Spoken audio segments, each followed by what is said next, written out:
Assalamualaikum warahmatullahi wabarakatuh. Waalaikumsalam warahmatullahi wabarakatuh. Selamat datang, salam sejahtera bagi kita semua. Sebelumnya saya sangat berterima kasih untuk saudara yang sudah meluangkan waktunya untuk menghadiri acara penyuluhan ini dan tetap mematuhi protokol kesehatan yang ada. Perkenalkan, nama saya Rizky Nuryanti, mahasiswi jurusan Ilmu Gizi Fakultas Ilmu Kesehatan Universitas Muhammadiyah Profesor Dr. Hamka. Pada kesempatan kali ini saya akan menyampaikan materi penyuluhan yang berjudul peran gizi seimbang di masa pandemi COVID-19. Sebelum memulainya pemaparan materi, alangkah baiknya kita mengucapkan basmalah secara bersama. Bismillahirrahmanirrahim. Semoga dalam waktu 20 menit ke depan penyuluhan ini dapat bermanfaat untuk kita semua dan berjalan dengan lancar. Sebelumnya kalian semua udah tahu belum sih apa itu arti gizi seimbang? Belum. Oke. Dalam upaya pencegahan COVID-19 ini diperlukan pertahanan tubuh yang optimal serta mengkonsumsi makan makanan yang sesuai dengan pedoman gizi seimbang. Dan gizi seimbang sendiri ini itu adalah susunan makanan sehari-hari yang mengandung zat gizi dalam jenis dan jumlah yang sesuai dengan kebutuhan tubuh, dengan memperhatikan prinsip keanekaragaman pangan, aktivitas fisik, perilaku hidup bersih, dan memantau berat badan secara teratur dalam rangka mempertahankan berat badan normal untuk mencegah permasalahan gizi. Bagaimana peran gizi di masa pandemi COVID-19? Di sini itu gizi sangat berperan penting untuk membantu meningkatkan daya tahan tubuh, yakni dengan tersedianya semua unsur zat gizi seperti energi, zat gizi mikro atau zat gizi makro yang ada yang cukup untuk tubuh, itu berguna untuk mempertahankan sistem imunitas atau kekebalan tubuh agar bekerja secara optimal. Apabila kondisi imun tubuh seseorang bekerja dengan baik, maka diharapkan infeksi virus apalagi termasuk COVID ini dapat ditangkal. Ataupun sebaliknya, jika kondisi tubuh dalam kondisi kekurangan gizi, maka pertahanan tubuhnya itu lemah dan dan mudah terkena virus. Berikut hal-hal yang harus diperhatikan selama masa pandemi COVID-19 akan saya bahas satu persatu. Yang pertama ini ada makan makanan bergizi seimbang. Yang pertama itu seperti yang kita tahu dalam makanan sehari-hari tentunya ada makanan pokok. Makanan pokok ini merupakan sumber karbohidrat. Lalu ada lauk pauk. Lauk pauk ini merupakan sumber protein dan mineral. Lauk pauk terbagi menjadi dua, yakni ada lauk hewani dan lauk nabati. Lalu ada buah-buahan. Buah-buahan ini merupakan sumber berbagai vitamin seperti vitamin A, vitamin B, vitamin B1, vitamin B6, dan vitamin C, serta mineral dan serat pangan. Lalu ada sayur-sayuran. Sayur-sayuran ini merupakan sumber berbagai vitamin dan mineral, terutama karoten, vitamin A, vitamin C, zat besi, dan fosfor.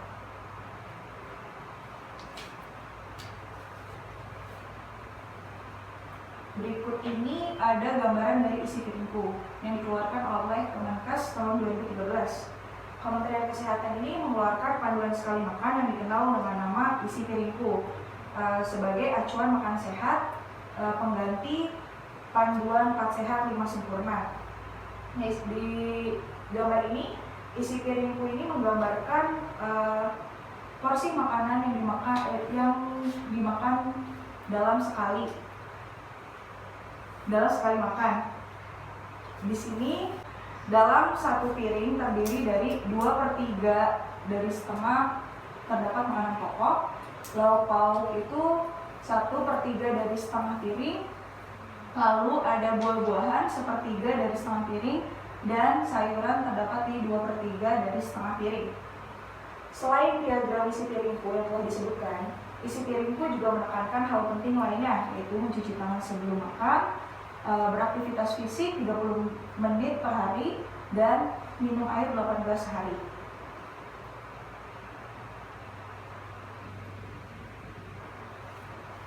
Next, ini mengapa sih kita harus minum air 8 gelas dalam sehari? Karena peran air ini membantu tubuh untuk mengedarkan nutrisi dan oksigen ke sel-sel dan organ tubuh.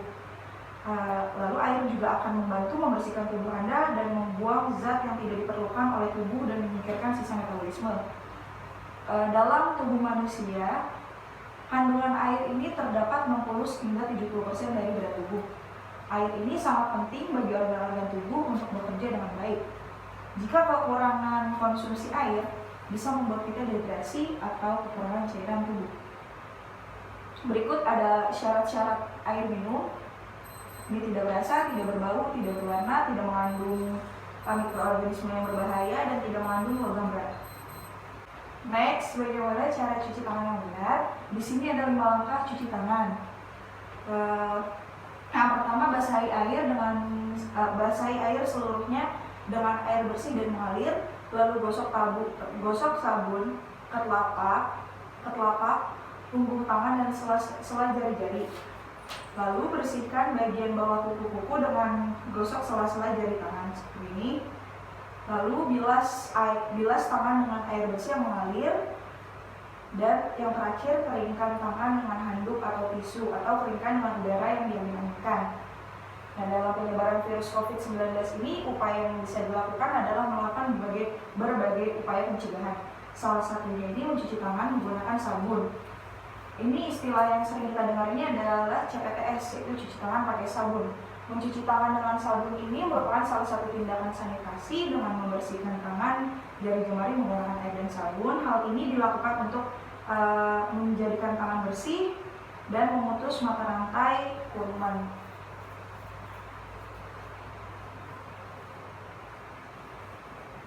Selanjutnya ada batasi pemakaian GGL. GGL itu bisa kita katakan gula, garam, dan lemak.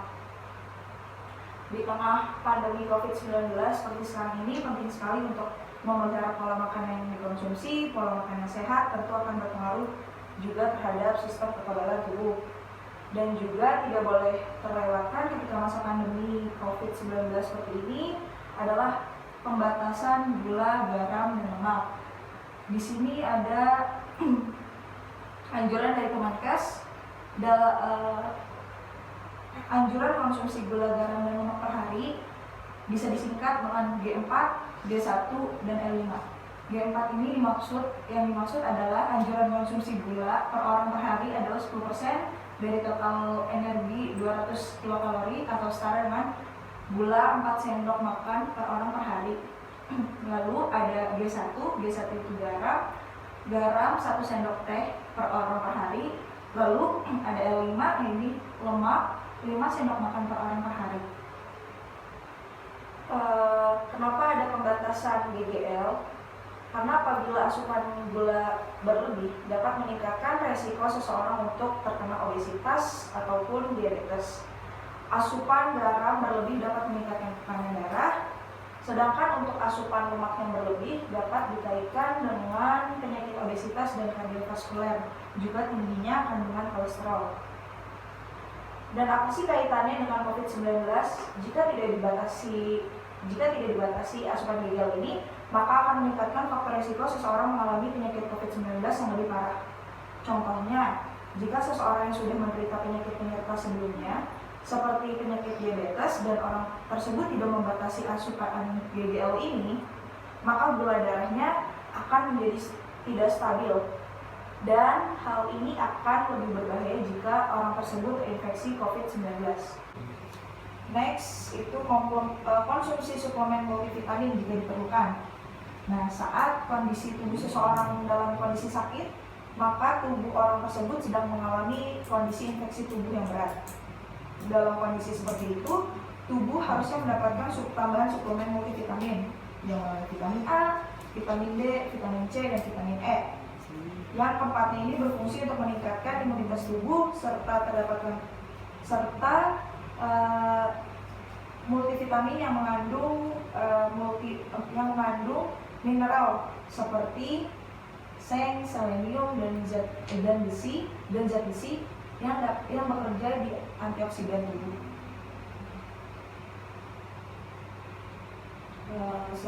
Selanjutnya ada hindari rokok dan minum minuman beralkohol.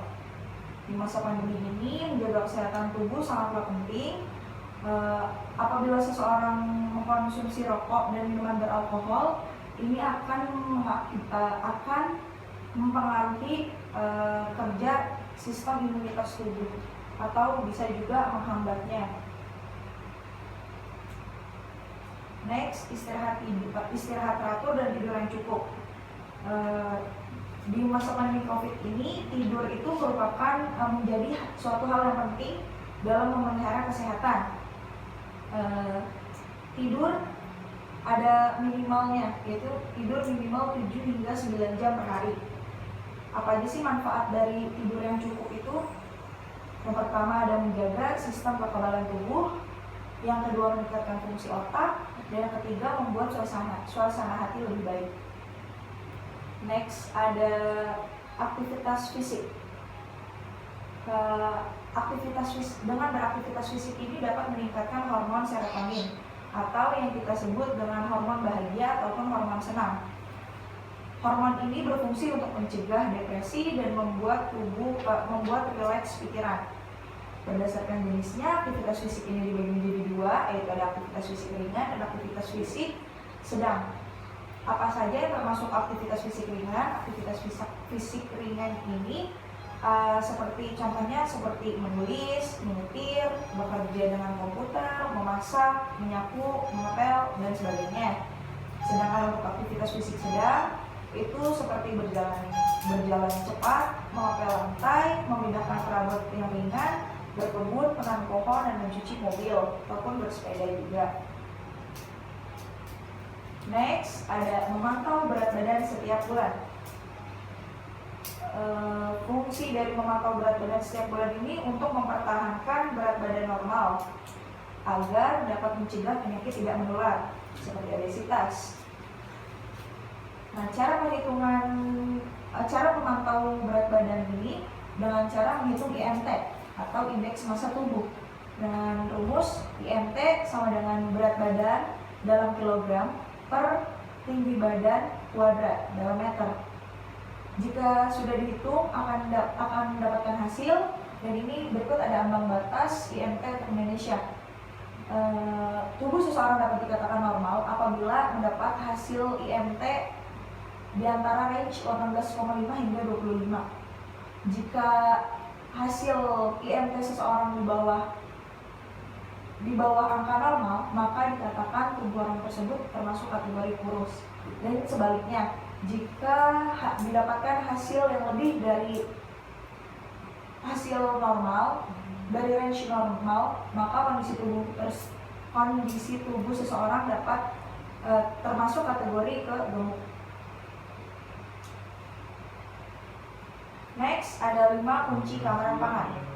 5 kunci keamanan pangan ini merupakan pilar utama sistem pengawasan obat dan makanan yang diterapkan oleh BPOM. 5 kunci keamanan pangan ini menjadi poin penting yang harus diterapkan oleh masyarakat sebagai salah satunya upaya pencegahan COVID-19.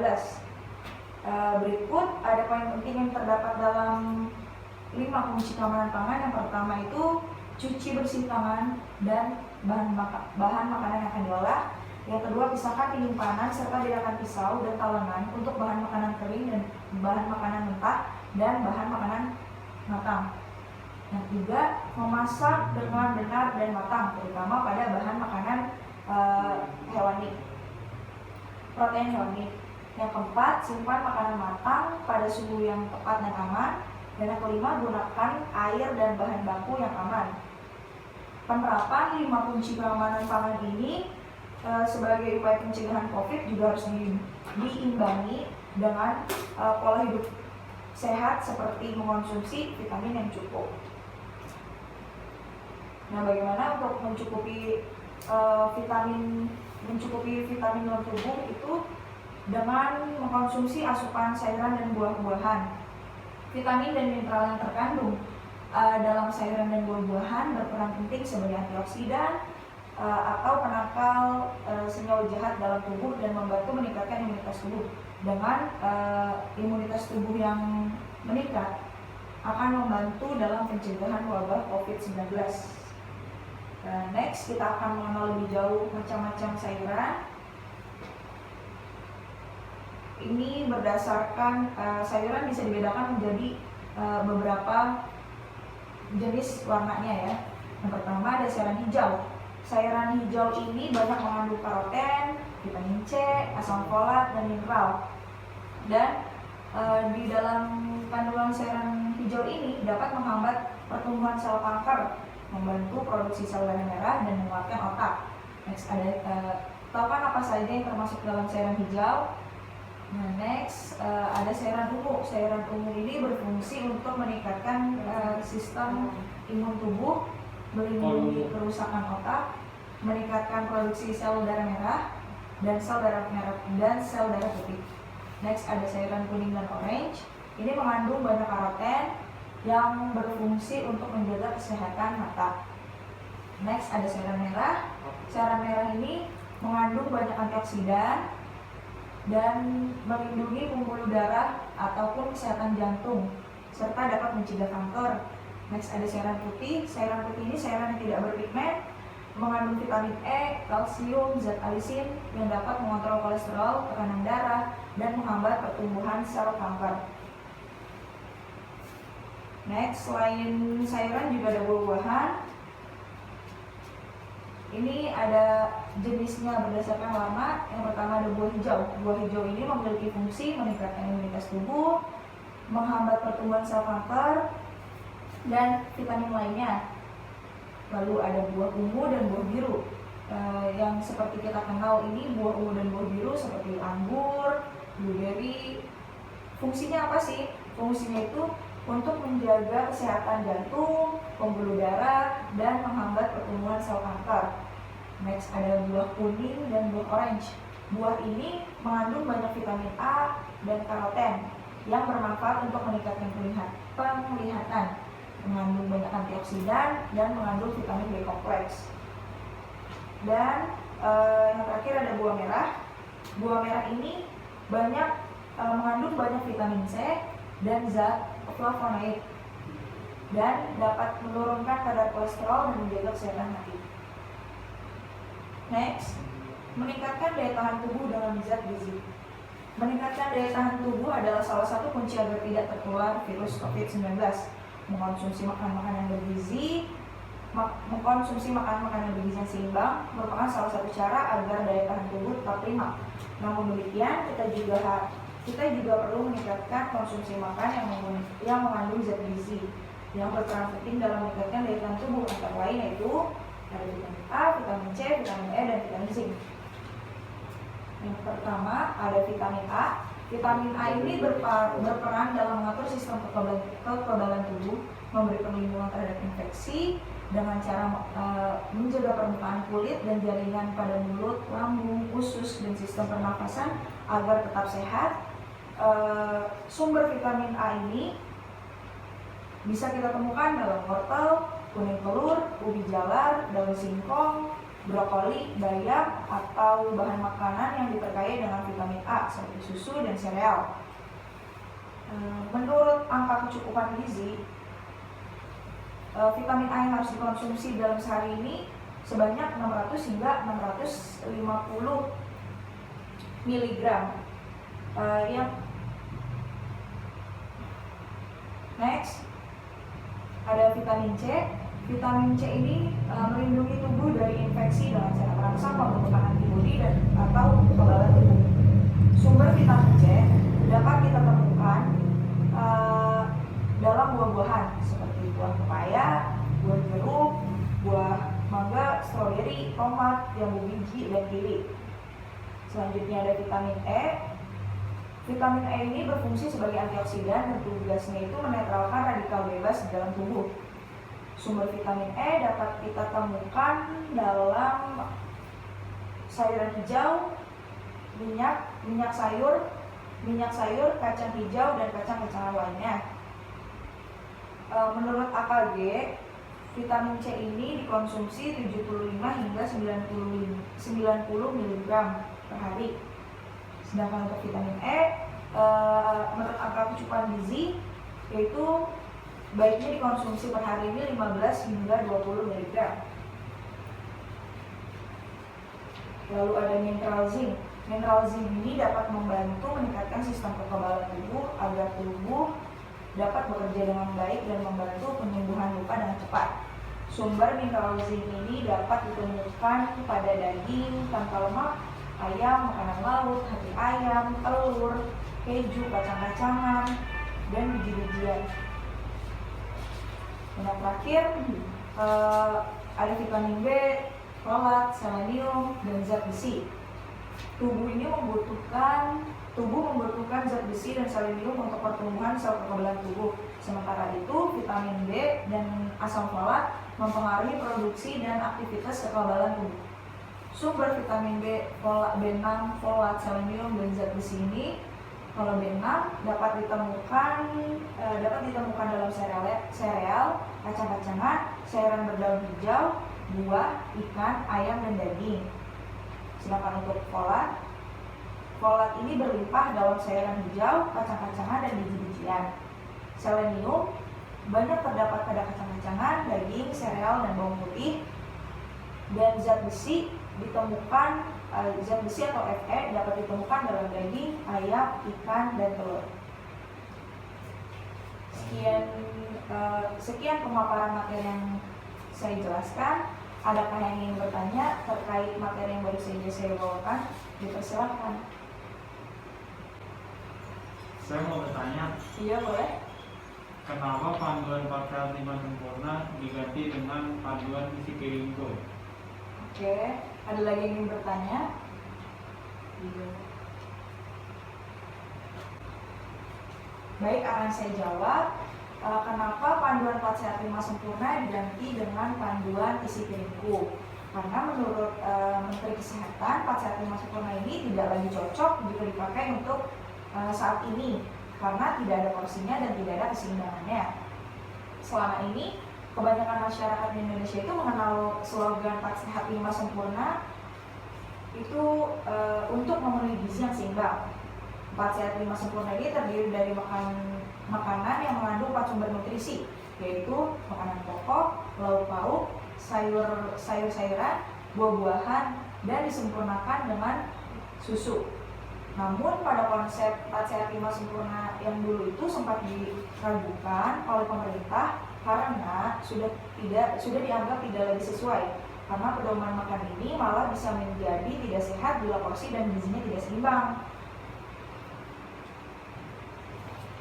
Contohnya dikarenakan tidak ada di dalam 4 sehat 5 sempurna itu tidak ada porsi-porsi makanannya kan, seperti makanan pokok berapa, makanan lauk berapa, sayuran berapa, dan buah-buahan juga berapa.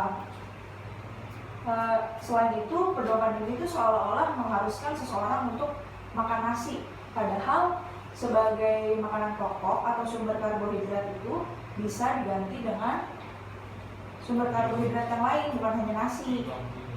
Ya, bisa singkong, bisa jagung, bisa semacam umbi-umbian yang lainnya.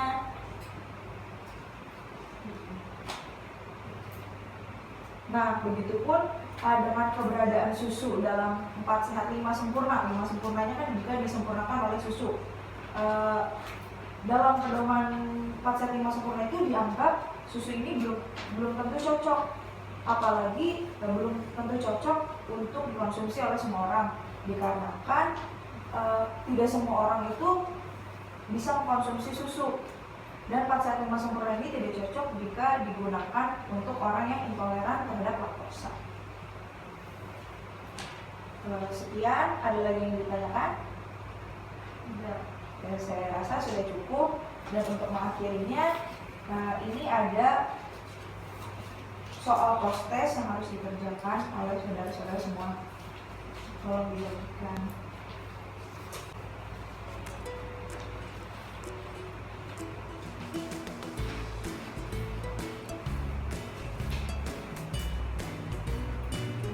Baik, post-testnya sudah saya terima. Saya ucapkan dan terima kasih. Mohon maaf atas kekurangan selama saya menjelaskan materi. Billahi taufiq wal hidayah. Wassalamualaikum warahmatullahi wabarakatuh.